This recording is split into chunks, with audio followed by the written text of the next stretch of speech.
আজ আমরা চলে যাব আম পাড়তে রাতের বেলায়, এই এত অন্ধকারে। তো গ্রামের বাইরে চলো দেখাই যাক কি হয় ওইখানে। কেউ দেখতে পেলে অনেক গালাগালি হবে। कौन है ये लोग? তাও যাবো আমরা রিস্ক নিয়ে। कहाँ से आते हैं ये? তোমরা থাকো, কি করি লাস্ট পর্যন্ত। চলো দেখে যা যাক। তো আমরা এখন রাস্তায় হাঁটছি, এবার কাছাকাছি চলে এসেছি। রাতের অন্ধকারে ভয়ও লাগছে, কিন্তু তাও মজা হবে অনেক। लेकिन ये साला कर क्या रहा है यहाँ पे?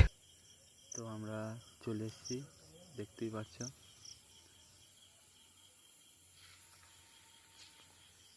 আর আমি দেরি না করে, এমনিতে আমার টক জিনিস খুব ভালো লাগে, একটা ছোট আম আমি পেরে খেতে শুরু করে দিয়েছি। আর এদিকে আমার ভাই গাছে, তো ভাইকে আম ধরে বলার পরও নামছে না গাছে, বলছে অনেক আম পারবো তারপর নামবো নিচেতে। তোমাদের কার কার আম খেতে ভালো লাগে কমেন্টে অবশ্যই জানিও।